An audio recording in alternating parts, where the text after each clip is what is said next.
últimas semanas por fiebre leve a moderada. Muy bien, ¿qué opinan con esto? ¿Qué les parece? Ya no estamos hablando de un cuadro de 2 días, 3 días, estamos hablando de un cuadro de 3 meses y todo productivo. Y en las últimas semanas, o sea, lleva ya más de varias semanas con fiebre, solo que es una fiebre leve a moderada. Entonces no es un cuadro brusco, estamos hablando de un cuadro más bien insidioso, ¿no? ¿Ya? ¿Qué opinan?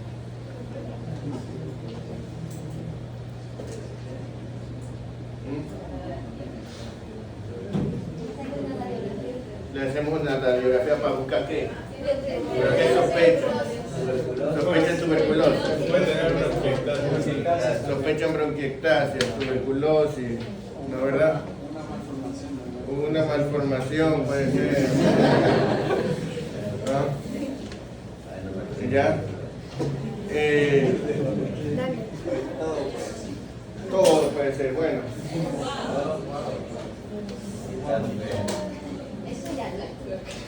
¿Qué opinan ahora?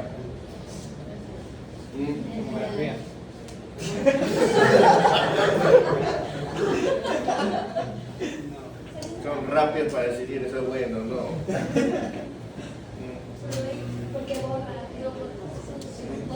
¿Qué opinan?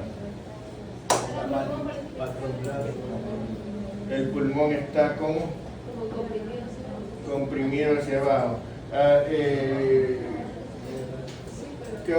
ver, déjame ver aquí. A ver, a ver, doctor. Es una radiografía estándar de tórax con pulmón. Estándar. ¿Por qué no es de estándar?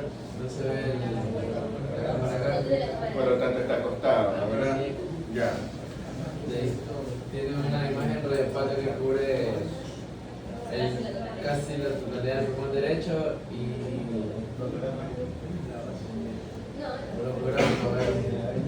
No se ve el broncograma aéreo, ¿no, verdad? En esta radiopacidad no ve el broncograma aéreo. Ya. Bueno, ¿y esa opacidad tiene la forma de algún lóbulo? Pero sí, hay respecto a la silueta del lóbulo superior. Respeta la silueta del lóbulo superior, ya. Es decir, compromete la base que forma el lóbulo medio superior. Ya. ¿Podría usted delimitar hacia dónde le parece que está? Delimite lo que le parece que sea anormal.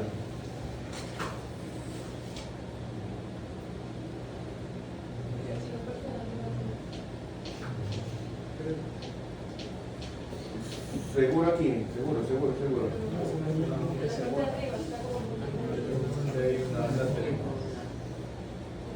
A ver, mejor hagamos una cosa. Delimite el parénquima pulmonar como lo alcanza a ver. Pero no se te aperte mismo. Ya se vio. Déjame lo que hace el mercado, ¿qué voy a hacer?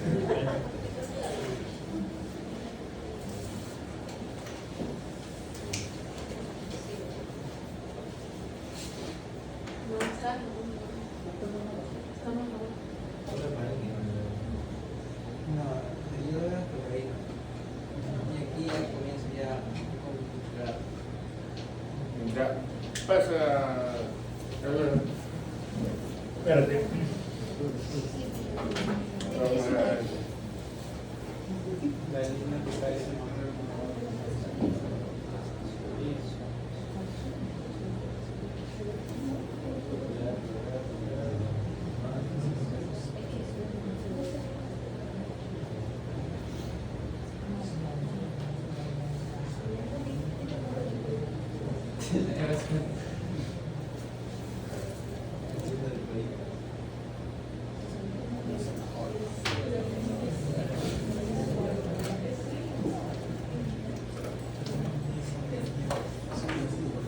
¿Ya? ¿Alguien más quiere intentar? Ajá. ¿Hasta dónde logran ver pulmón? ¿No? Ah, pero no le mueva con mala mente. ¿Por qué hacen eso? ¿Ah? Son malos. Bueno, más o menos así ven pulmón, ¿no? Miren, yo diría que aquí se ve el borde pulmonar separado de la costilla. O sea, yo diría que aquí se ve aquí el borde del pulmón.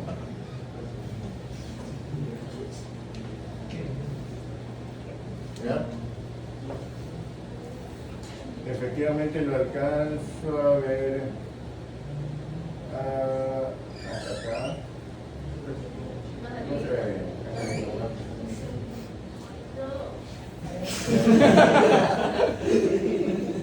Yo lo alcanzo a ver hasta acá, lo alcanzo a ver hasta acá. Lo alcanzo a ver hasta acá, más o menos así. ¿Ya? Eso es lo que más o menos alcanzo a ver de parénquima pulmonar yo, ¿no? ¿Sí? Lo cual me haría pensar que tiene algo que ocupa espacio desde acá arriba. ¿Sí? Porque no lo veo pegado aquí. ¿Ya? Entonces, eso podría ser un derrame pulmonar tabicado, encapsulado, ¿no? ¿Verdad? ¿Sí? Porque fíjense que está del lado de afuera del pulmón, está del lado de la pleura, y no hay broncograma aéreo.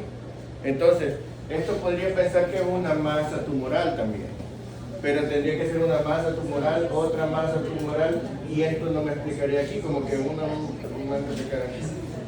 ¿Ya? Entonces, yo pensaría eso debe ser un derrame pulmonar, pero un derrame pulmonar tendría que ser así si fuera normal. Un derrame pulmonar de esa irregularidad sería porque está tabicado, ¿no? ¿Verdad? Esa sería mi opinión con esa radiografía. Pero como mi opinión es una y la de los otros médicos es otra, la cosa se zanja entre todos diciendo, bueno, tomemos la tomografía ya para ver qué mismo es. Así dicen, ¿no? En los hospitales, cuando uno no logra convencer al otro, entonces toman tomografía. Ya. A ver, doctora, cuéntenos. Eso sería... Una radiografía de muslo derecho en la que encontramos... Sería una tomografía torácica, a nivel pulmonar y se vería lo que es... Corte coronal. Corte coronal. Corte transversal a la altura de...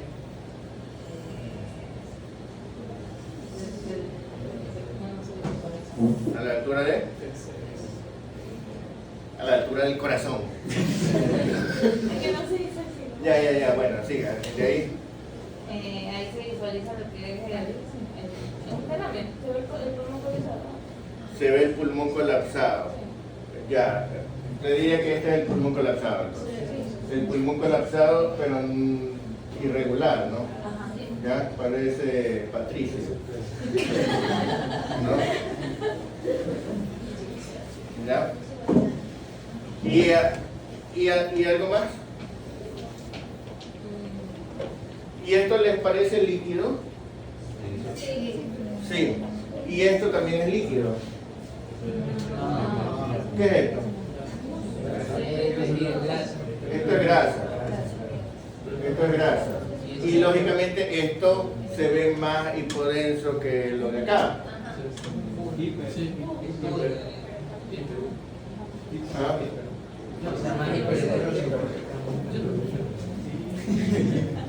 ¿Ah? ¿Qué les parece? ¿Ah? Yo lo veo así. Y entonces les parece que esto es líquido. Ya no les parece líquido. ¿Ah? ¿Qué les parece?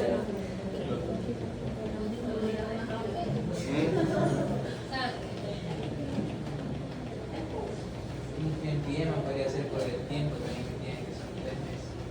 Ven la pleura anatómicamente se divide en pleura parietal y visceral. ¿Pueden ver la pleura parietal? ¿Pueden ver la pleura visceral? O sea, la visceral está íntimamente relacionada con Sí, pero la pueden ver. ¿Ah? ¿Ven algo en el borde del pulmón que parezca pleura? Sí. ¿Y les parece que está normal? ¿No les parece que está muy gruesa? Entonces la pleura muy engrosada, ¿por qué será? ¿Cómo se llama cuando la pleura está engrosada? ¿Ah? ¿Qué es un paquidermo? ¿Ah? ¿Cuáles son los animales paquidermos? Los elefantes. ¿Y por qué se llama paquidermo? Porque tienen la piel gruesa, ¿no? Porque dermo significa grueso, ¿verdad? No, dermo significa paqui. ¿Cuáles son las meninges? No, en serio. ¿Cuáles son las meninges? Duramadre, aracnoides y piamadre. Muy bien. ¿Y de esas cuál es la paquimeninge? La duramadre. ¿Y cuáles son las leptomeninges? La aracnoides y la piamadre. ¿Por qué se llaman leptomeninges? Porque son delgadas. ¿Y por qué se llama paquimeninge? Porque es gruesa. Y entonces, ¿qué será la paquipleuritis? Pleura gruesa e inflamada, ¿no verdad? ¿No? Porque no sería nada más paquipleura, paquipleuritis, ¿verdad? Entonces, díganme ustedes, en la evolución de una pleuritis, ¿ya? La evolución natural que ustedes deben haber visto en anatomía patológica, en fisiopatología, deben haber visto cómo evoluciona una pleuritis, ¿no? Una pleuritis inicialmente, ¿qué produce? La pleura se inflama. Ya. Antes de eso, la pleura se inflama, ¿qué oculta usted? Con la pleura solo inflamada. Oculta un frote, ¿verdad? Porque se hace irregular. Entonces frota la pleura visceral contra la parietal. Después de que se inflama, empieza a exudar. Y por lo tanto empieza a haber derrame pleural. Y entonces ya hay lubricante. Entonces ya deja de ocultar el frote y empieza a ver, ¿a ocultar qué? Disminución de del murmullo vesicular, porque empieza a separarse el parénquima de la pared, empieza a haber más distancia, ¿no verdad? ¿Sí? Al principio el derrame es ¿de qué tipo? No, un trasudado no se produce por inflamación. La inflamación da un exudado. El trasudado sería que tenga un síndrome nefrótico y ya. Es un exudado, ¿no verdad? Pero es un exudado de tipo seroso, ¿verdad? ¿Qué significa seroso? ¿Qué significa seroso? ¿De dónde viene la palabra seroso? ¿Ah? No, pero sería sanguinolento. Pues. Seroso, ¿qué significa? Del suero, ¿verdad? ¿Qué es el suero? El suero sanguíneo. El plasma sin la factorialidad. ¿De qué color es el suero? Pero no solo amarillo ni amarillento, sino que es un amarillento translúcido, ¿no verdad? Porque no es transparente totalmente ni opaco totalmente, es translúcido, ¿no? Entonces, ese color, eso es lo que le decimos santocrómico, más o menos, ¿no? ¿Ya? De manera de buscar qué significa santocrómico, qué significa cetrino, qué significa entre lo que estaban. Ya, entonces, ese líquido es un líquido aguado, medio, un poquito amarillento. Así es el derrame al principio. es un líquido seroso, es un exudado seroso. Eso ya vieron ustedes en anatomía patológica, nada más están recordando. Pero a medida que pasa el tiempo, ese exudado empieza a llenarse de leucocitos cada vez más y entonces se convierte en un exudado purulento. Mientras más leucocitos hay, más se parece al pus, ¿verdad? Y después, ¿qué pasa? Suponiendo que no se cura ni se drena, ¿sí? Sino que persiste no, pues ya bacterias hace rato le habían proliferado, ¿sí? Empieza a proliferar los fibroblastos, empieza a haber natas de fibrina y por lo tanto se empiezan a formar adherencias de fibrina, ¿no verdad? Y después, ¿qué pasa? El tejido se va haciendo, el exudado se va haciendo, primero era líquido, luego se va haciendo purulento, que es más espeso, y cada vez más espeso hasta que se vuelve un tejido sólido. Se vuelve lo que llamamos un exudado organizado, lleno de adherencia de fibrina. Se vuelve una masa sólida, adherente. ¿Sí? Por eso, en una primera instancia, usted podría hacer una toracocentesis con aguja y sacar el líquido. Pero a medida que se va haciendo más espeso, ya no se puede, ya no sale. Usted necesita después poner un tubo grueso, ¿verdad? Para que salga. Y después de eso, tiene que hacer toracotomía, tiene que abrirlo quirúrgicamente, romper las adherencias. Y cuando ya es más, tiene que hacer decorticación, ¿no verdad? Tiene que coger mecánicamente y arrancar el tejido porque no hay otra manera. Porque ya es una cosa dura, organizada. ¿Sí? ¿Ya? Todo eso en el transcurso del tiempo. Eso es lo que diferencia una pleuritis aguda de una pleuritis crónica. En este caso, ¿por qué no se ha colapsado todo el pulmón? Porque hay partes que están pegadas por las adherencias. ¿Sí? Entonces, se ha contraído y queda como estrella. ¿Sí? 3 meses de evolución. Entonces, una paquipleuritis con un derrame purulento que ya está prácticamente solidificándose, tanto así que usted lo nota más sólido que la grasa. ¿Sí? Esto implica que es un proceso que ha durado, y de hecho tenemos una historia de 3 meses, ¿no verdad? ¿Ya? Y a lo mejor era más. Esto es típico de la tuberculosis, porque la tuberculosis es producida por ¿qué bacteria? Bien, qué bueno, Mycobacterium tuberculosis. El Mycobacterium tuberculosis es un germen muy agresivo, ¿verdad? ¿Sí o no? Sí. No. Es un germen de las bacterias menos agresivas, de las patógenas, ¿no verdad? Porque las menos agresivas serían las que no son patógenas. Pero de las patógenas es de las menos agresivas. La mayoría de las personas normales, si se ponen en contacto con el Mycobacterium tuberculosis, no les da tuberculosis. ¿A quiénes le da tuberculosis? A los desnutridos, a los inmunodeprimidos, a los que tienen SIDA, ¿verdad? ¿Ya? ¿Sí? ¿Cuál es el problema? Que tenemos una bacteria poco agresiva y entonces no te da un cuadro brusco como te lo daría un neumococo, un estafilococo.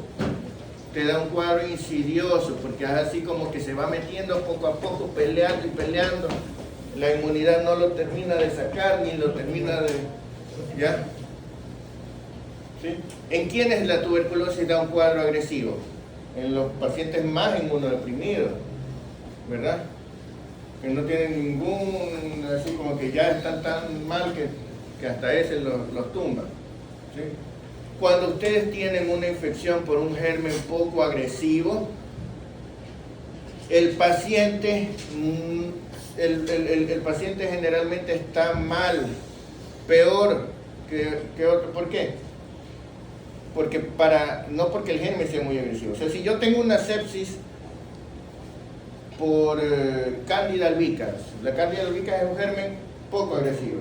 La mayoría de las personas se ponen en contacto con la Candida albicans, en la piel se les queda, ¿no? Se hace una dermatitis nada más y pum, ni entra. Pero si yo tengo Candida albicans circulando por la sangre, tengo una sepsis por Candida, estoy normalmente en cuidados intensivos, un paciente muriéndose. ¿Ya? ¿Pero por qué? Porque los gérmenes poco agresivos son, como dicen entre los animales, carroñeros. ¿Ya? O sea, ellos no cazan, sino que van ya cuando están muertos el otro a comerse. ¿Ya? ¿Sí?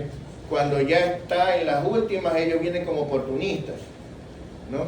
Porque no son capaces de pelear ellos solos, a menos que el paciente ya esté tumbado por algo, ¿no? Entonces, cuando ustedes tienen un germen poco agresivo, una infección por un germen poco agresivo, aunque el solo hecho de encontrar un germen poco agresivo ya les indica que el paciente está mal, porque algo más tenía para que haya, ¿no? O sea, si, como le decía ayer, si a ustedes un enano desnutrido les pega y los mata, es porque ustedes también son enanos desnutridos, ¿verdad? ¿Ya? Porque si no, no podríamos. ¿Ya? ¿Sí?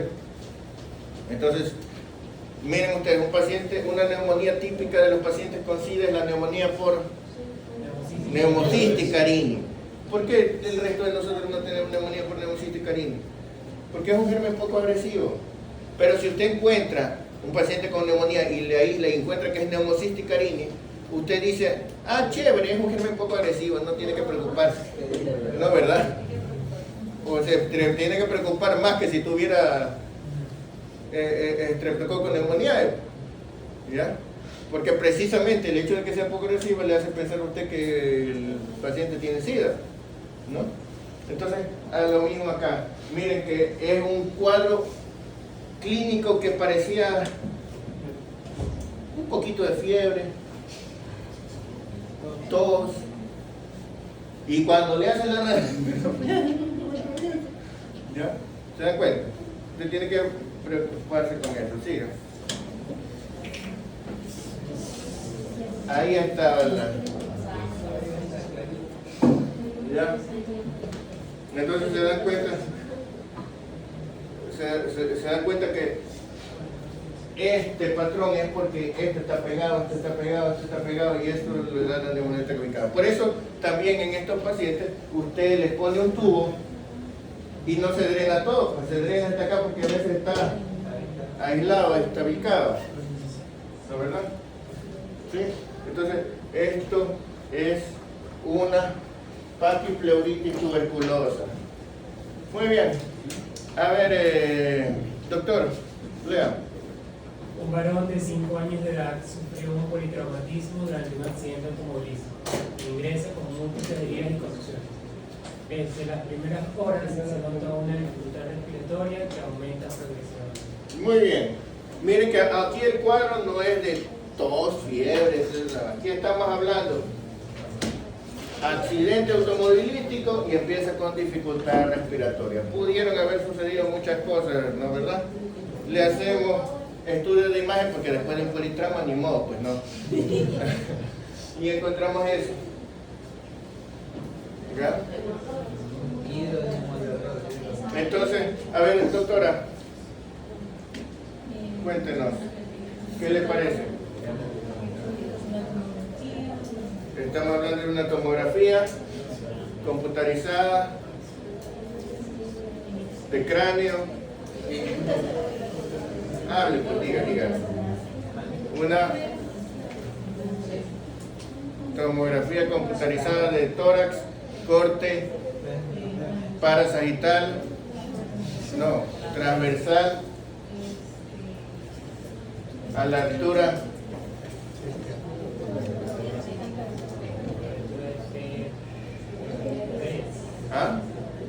¿De qué?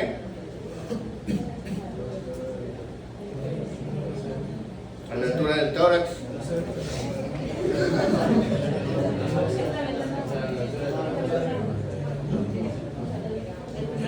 A ver, diría que está a la altura del mediastino, ¿cuál?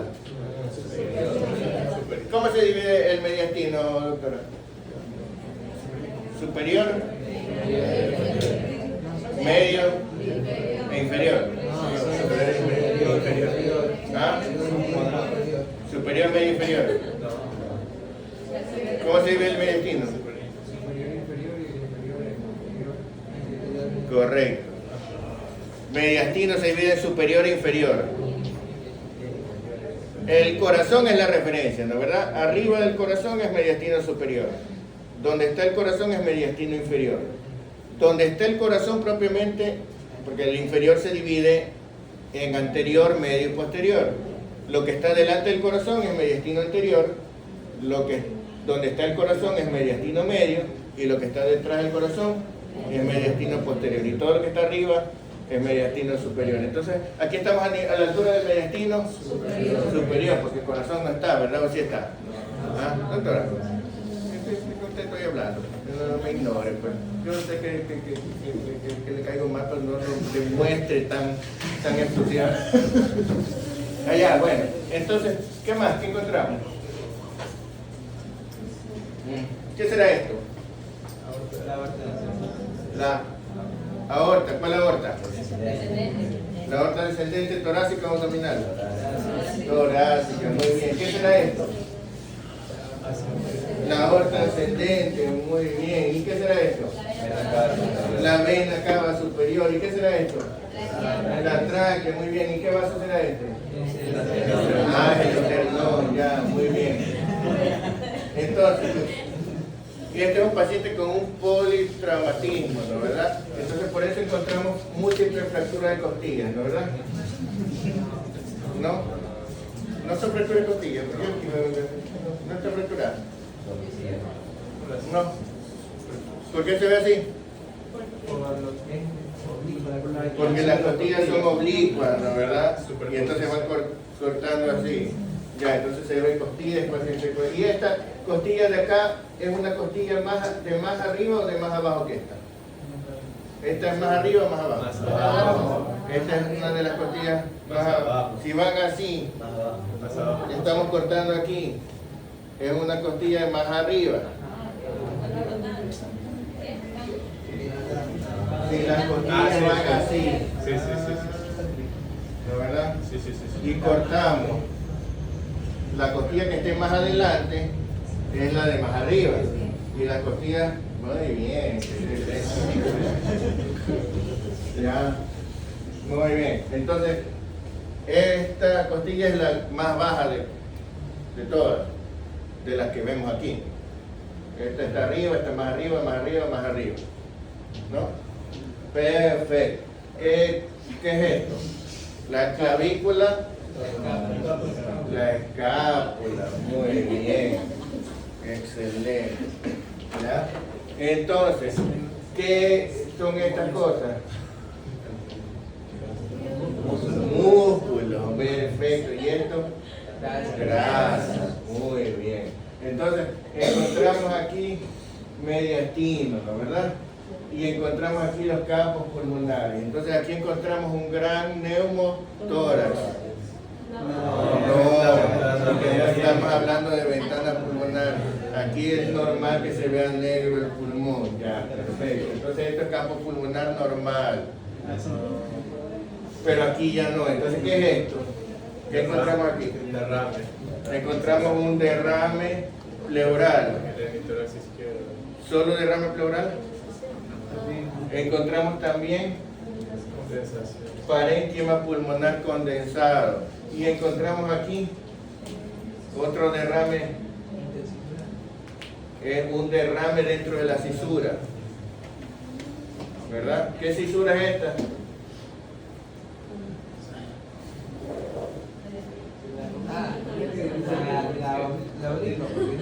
¿La qué? La oblicua. Sí. Este es el lado izquierdo.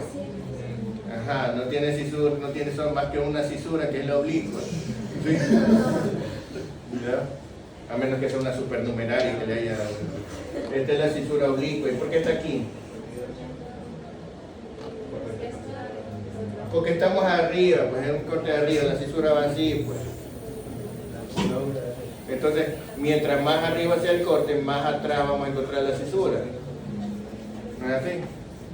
Entonces, de la cisura oblicua. Entonces, tenemos derrame metido en la cisura y tenemos condensación. Por lo tanto, este paciente tenemos que reinterrogarlo para ver si había tenido un proceso respiratorio antes del accidente, ¿no es verdad? Porque ahí se ve que tiene neumonía con derrame, ¿no? No. Entonces es producto de la fractura que se llenó de sangre esto. ¿Ah? Puede ser. Y se condensó por la... No, es por la contusión. Entonces, ¿qué tiene este paciente? Bravo. Tiene un trauma, pero ¿qué tiene aquí? Como consecuencia del trauma tiene... ¿Ah? Una contusión. Tiene una contusión pulmonar. ¿Sí? La contusión pulmonar se comporta igual que cualquier neumonía. ¿Sí? Produce derrame por el exudado inflamatorio, sin necesidad que haya sangre. ¿Sí? De hecho, el pulmón condensado, ¿por qué está condensado? Porque los alveolas están llenos de sangre. Fíjense que la condensación es un proceso que ustedes que también deben haber visto en anatomía patológica, cómo es la fase cuando el pulmón se inflama, ¿verdad? ¿No? Que son 3 fases que son. La primera, la segunda.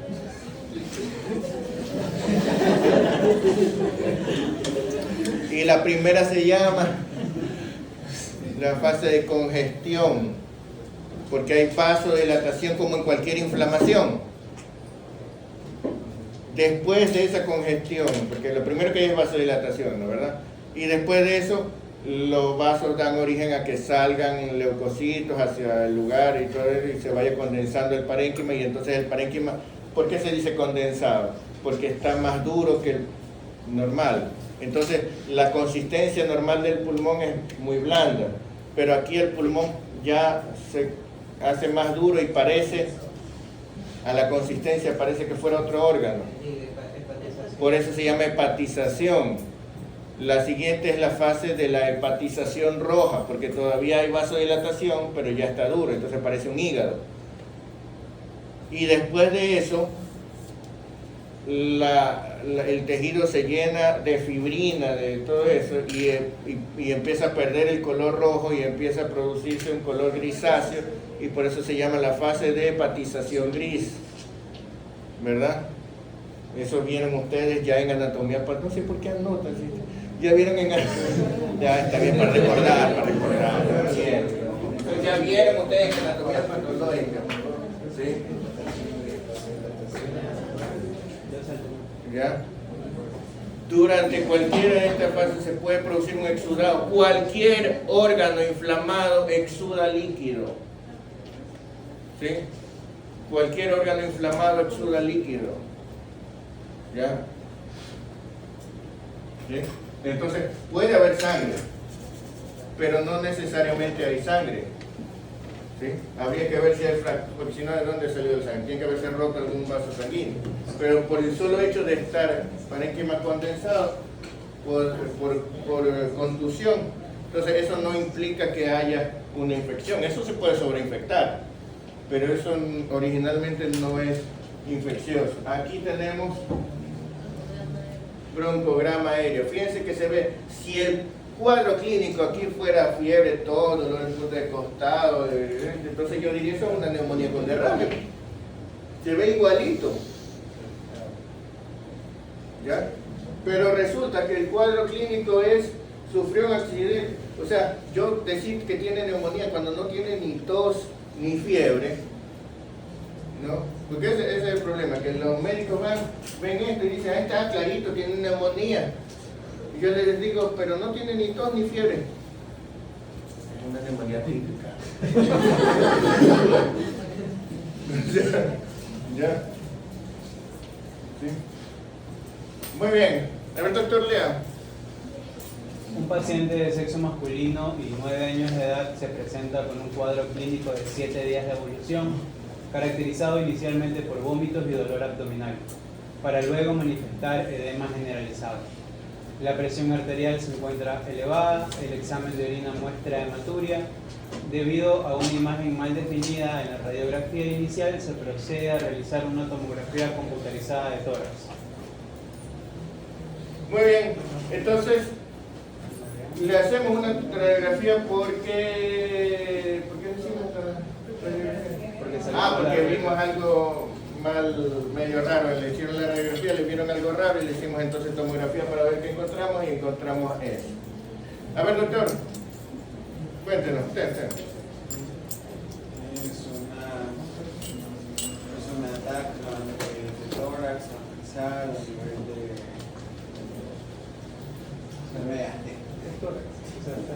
nivel de Tórax.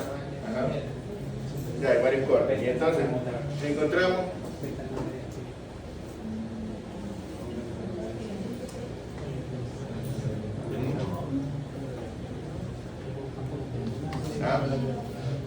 So we can find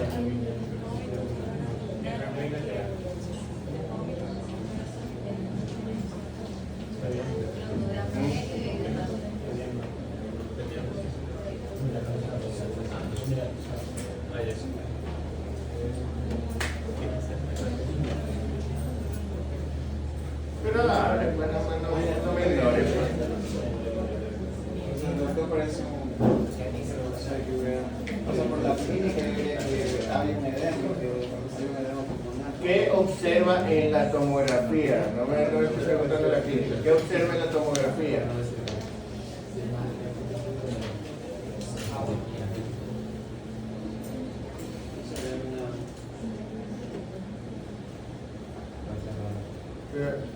Pase.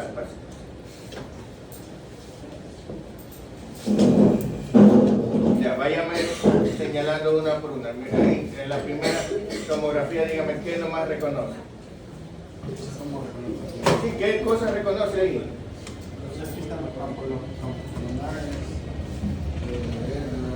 A ver, señale la vértebra. Ya, dígame las partes de la vértebra que ve ahí.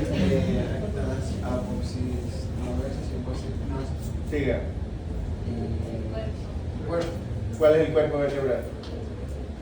Ya, ¿qué más? ¿Dónde pasa la médula? ¿Cómo se llama?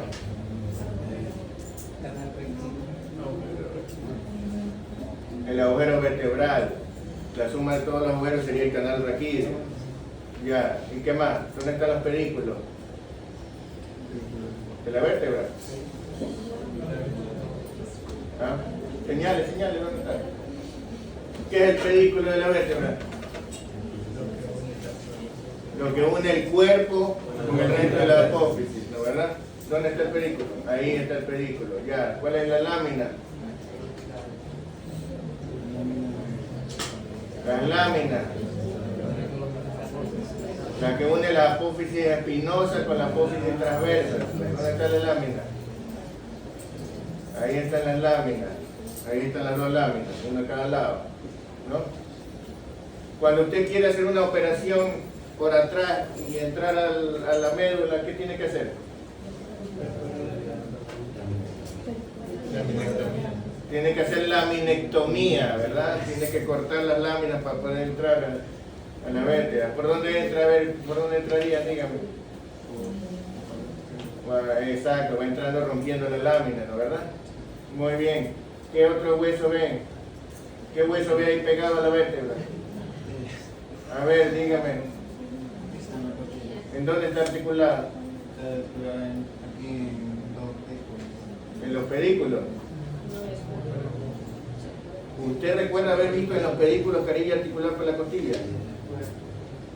Está articulada en el cuerpo. ¿Y dónde más? No solo en el cuerpo. En la parte de atrás del cuerpo. ¿Y dónde más? En la apófisis transversa. Está articulado. Aquí está articulado. Y acá está articulado. ¿Sí? Muy bien. ¿Qué más? ¿Qué es esto? Otra costilla, y esto, otra costilla, y esto, otra costilla, y esto es el esternón. Muy bien. ¿Qué es esto? La escápula. Muy bien. ¿Qué es esto? Tejido, ¿no? Pues todo es tejido, pues, músculo. Ya, muy bien. Entonces aquí encontramos el mediastino. ¿Ya? Encontramos aquí pulmón, encontramos aquí pulmón, encontramos esto ¿qué? Corazón, y acá esto también es corazón. ¿Qué pasó? ¿Se redujo el corazón? ¿Ah? Se le estrechó el corazón. Entonces ¿qué? Son los grandes vasos, ¿no verdad? ¿Ya? Este grande vaso que está aquí es este redondo que está aquí.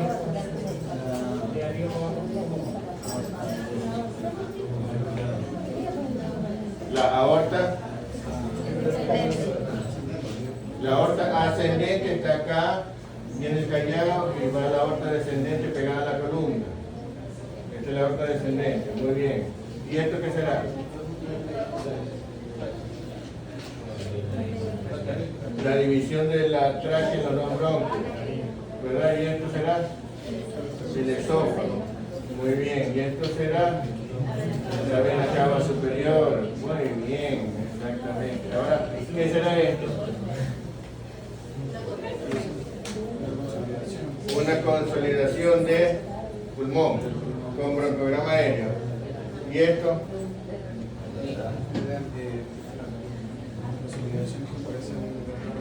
Esto es un derrame pleural. ¿Y esto?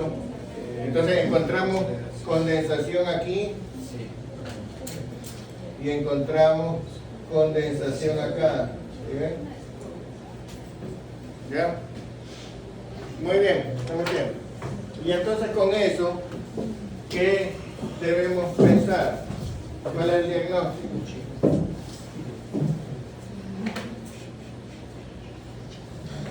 ¿Cuál es el diagnóstico del paciente?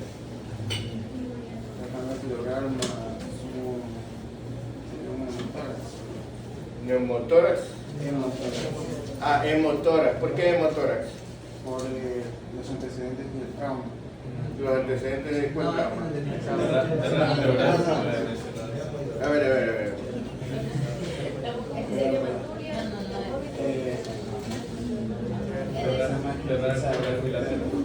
Podría ser un derrame de tipo trasulado. Porque tiene Ya. hematuria, puede ser síndrome nefrítico. Un mix. Este paciente tiene un síndrome nefrítico, literalmente definido por hipertensión, edema y hematuria, ¿no verdad? Tiene edema generalizado, tiene hipertensión arterial y tiene hematuria. Es un síndrome nefrítico, así de simple, ¿verdad? La pregunta es, ¿por qué tiene eso en la imagen? Traslado bilateral. El simple hecho de tener edema generalizado explica el derrame pleural, porque cualquier paciente con edema generalizado puede tener trasudado de líquido hacia las cavidades serosas. O sea, un paciente con edema generalizado puede tener derrame pleural, puede tener derrame pericárdico, puede tener ascitis, ¿verdad? Eso no lo explica. Lo que es más difícil de explicar es la condensación. Podría ser un sangrado, un Goodpasture. Podría ser, pero este paciente no tiene un problema generalizado, solamente está condensado en el sitio donde hay derrame. Ese es el trauma. Solamente está condensado en el sitio donde hay derrame. ¿Se dan cuenta? ¿Ya?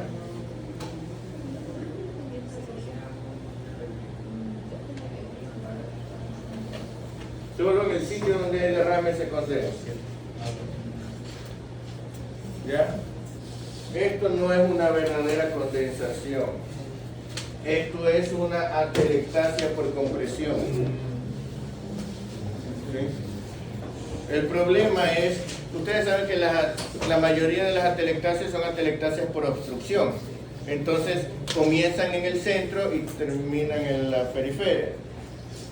¿No es verdad? Pero resulta que estas son atelectasias de afuera hacia adentro. Entonces, como se atelectasia la parte periférica, al principio parece que hubiera todavía broncograma aéreo y se parece a una condensación. ¿Ya? Si la clínica no fuera tan clara, yo diría, puchica, puede ser que haya neumonías.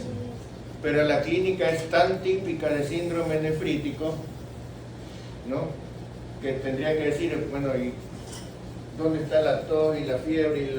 No, pues estamos en un cuadro típico de síndrome nefrítico. Entonces, esto es una atelectasia por compresión. ¿Sí?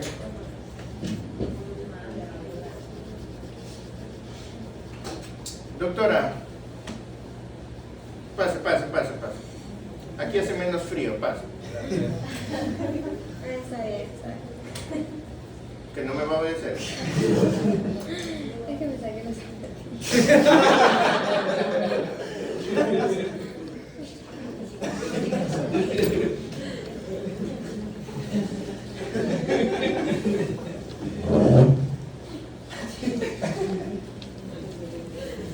Vamos, porque entre en calor.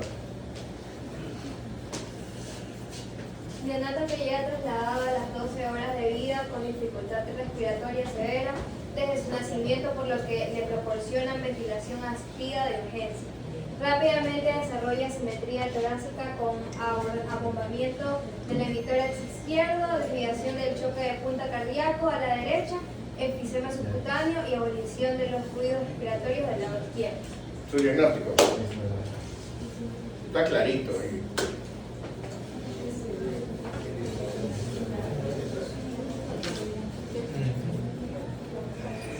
Neumotórax. ¿Por qué? Por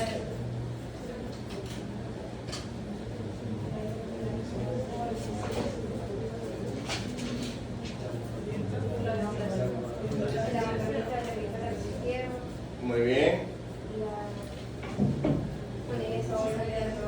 ¿De qué lado es el neumotórax? ¿De qué lado será el neumotórax? Del lado derecho. Y entonces, como está del lado derecho, se abomba el hemitórax izquierdo.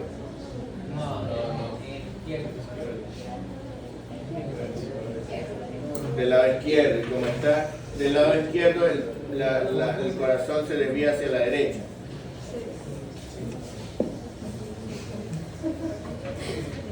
¿Ah?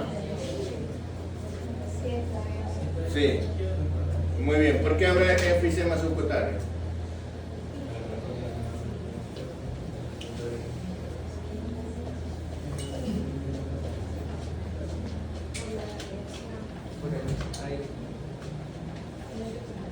¿Qué es el enfisema?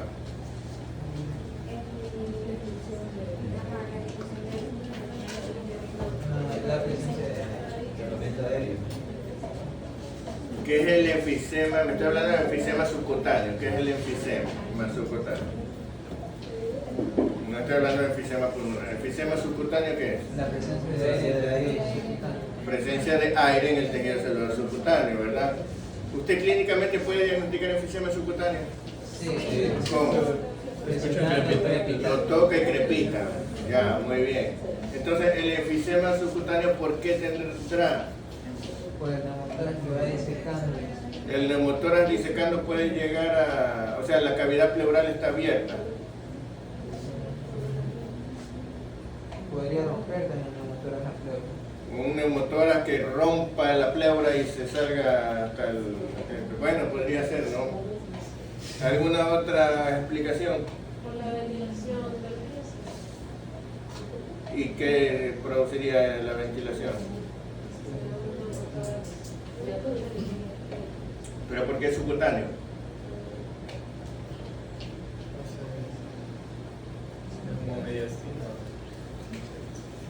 ¿Por qué produciría neumomediastino?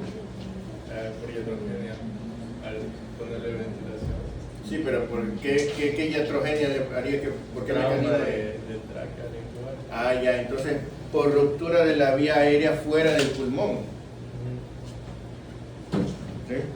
O sea, el solo hecho de, si usted rompe el pulmón, ¿qué pasa? O sea, si usted infla demasiado el pulmón, es como que infla demasiado cualquier globo. ¿Qué pasa si infla demasiado un globo? Se revienta, pues el pulmón también se revienta. Usted hace una ventilación mecánica inflando demasiado, el pulmón se refiere, es un neonato.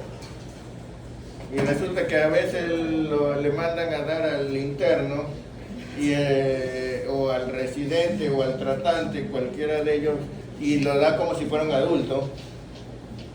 ¿Ya? Y entonces ¡puf! Se rompe. ¿Qué pasa si se rompe el pulmón? Se colapsa y se produce salida del aire hacia la pleura. Pero si se rompe además la tráquea o cualquier vía aérea fuera del pulmón, el aire no sale a la pleura, sino que sale al mediastino, y de ahí sí puede disecar hasta el tejido celular subcutáneo, ¿verdad? Entonces, descríbame esta radiografía. Es una radiografía de tórax en donde podemos observar que, bueno, primero el pulmón pasa la línea por lo que está. A ver, señale cuál es el pulmón. ¿Cuál pulmón? ¿Derecho o izquierdo? Izquierdo. El izquierdo. ¿Cuál es el pulmón? ¿Es el pulmón? Señáleme, delimíteme cuál es el pulmón ahí. Es que está.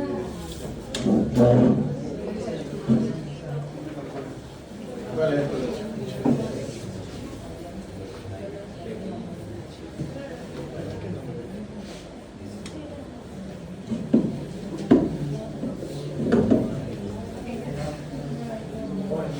¿Cómo que no? Si se lo ve clarito.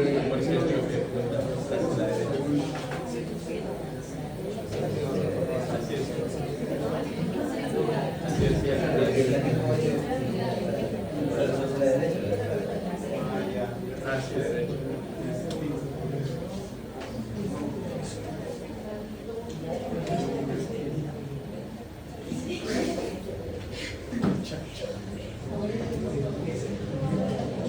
Ese es el pulmón.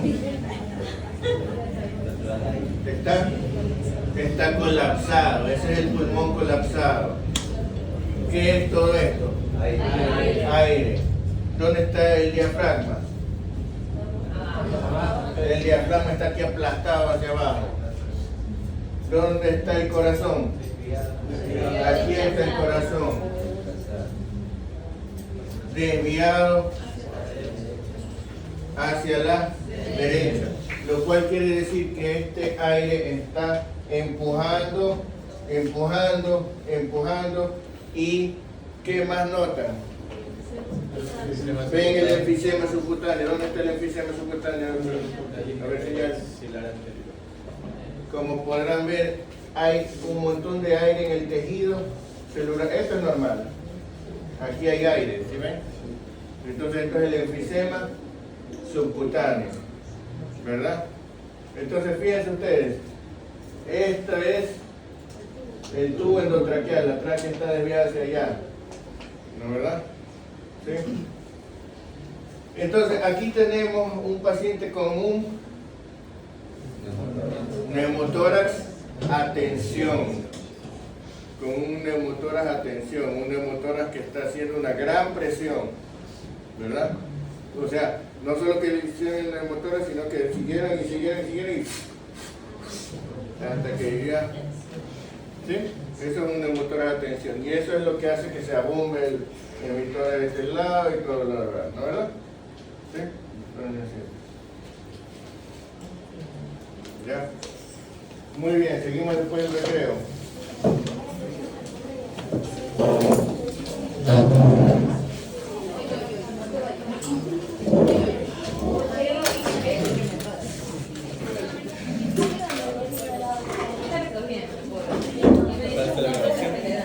Yo me estoy quedando.